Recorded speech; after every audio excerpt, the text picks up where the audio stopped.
Today we'll be covering time speed distance की theory. It is going to be a quick video. ठीक है, this video will have time speed distance की theory. The videos posted will have time speed distance के questions which you will be solving, and for each question I'll give you 1 to 2 approaches. ठीक है, जो second approach होगी that will be relatively quicker. So someone who has a good grasp over time speed distance but wants to increase the space or wants to know better approaches, that person can refer to the second half of the subsequent videos. इस videos में I'll be covering theory, ठीक है, and someone who wants to build his concepts from the very basics should stick till the very end.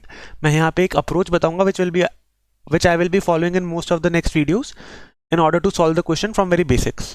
ठीक है, जो advanced approach है that we'll see when we are solving the questions. It is not a approach but a way in which you should think कि यार ये सवाल है, these are the steps which I should take and I'll get my answer. ठीक है, तो it is slightly robotic the second part of it, right? मतलब if you know तो फिर यू नो कि हाँ ये करना है and I will get my answer.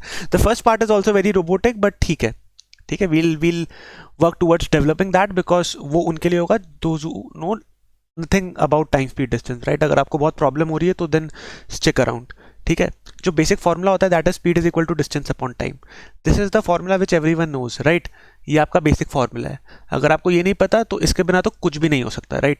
अगर आपको ये पता है तो भी कोई गारंटी नहीं है सब कुछ हो जाएगा, और अगर सब कुछ आप कर भी लेते हो using this formula you will take around 4 to 5 minutes to solve each question. यहीं पे टाइम स्पीड डिस्टेंस का चैलेंज आता है. If you know the correct approach you will be able to reduce this time down to 1 minute.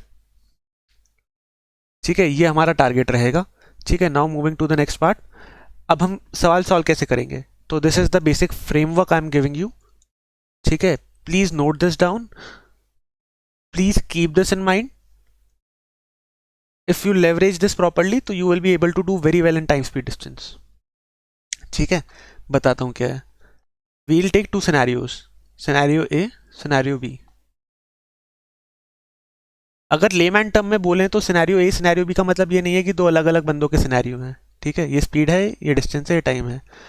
It can be कि scenario ए में राम हो, scenario B में श्याम हो.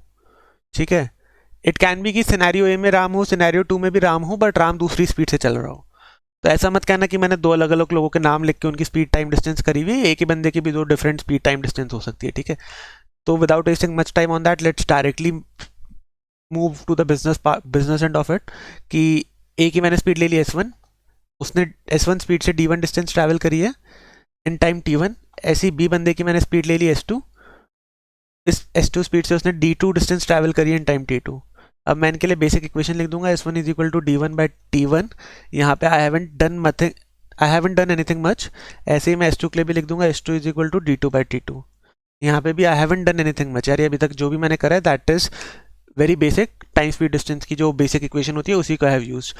What I will be doing next is something which will be very useful for you. अगर मैं इसको 1 बोलता हूँ और मैं अगर इसको 2 बोलता हूँ तो I will be dividing this 2. ठीक है, तो I will get S1 by S2, I will get S1 by S2. It will be equivalent to D1 by D2 और यहाँ पे आ जाएगा T2 by T1. This is the equation which I'll be using or which you will be using to solve all your questions.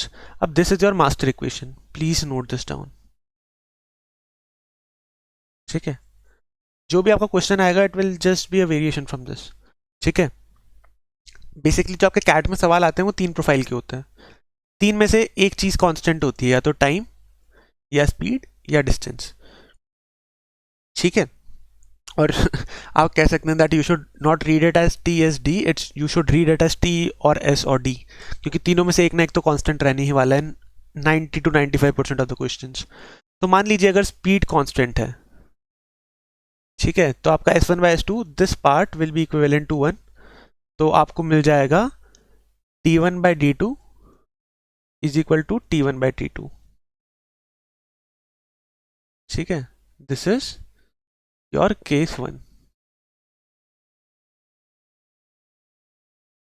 Okay, just a second, I have notes from the previous lecture as well. I'll just make space for this. ठीक है, moving to the next part. अगर आपका S की जगह मान लो D constant हो गया, ठीक है, अगर आपका D कांस्टेंट हो गया तो आपको क्या मिलेगा? D1 बाई D2 1 हो जाएगा, तो S1 by S2 will be T2 by T1.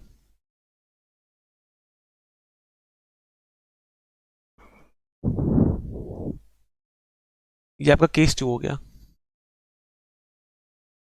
ठीक है। अब केस 3 में आपका क्या बचा है, टाइम कांस्टेंट करना बचा है, टाइम भी कांस्टेंट कर देते हैं। अगर टाइम कांस्टेंट हो गया तो आपको सीधा मिल गया S1/S2 is equal to D1/D2। ये आपका केस 3 हो गया, ठीक है। तो बेसिकली ये मास्टर इक्वेशन है जो ये मैंने ऊपर यहाँ पे लिखी हुई है।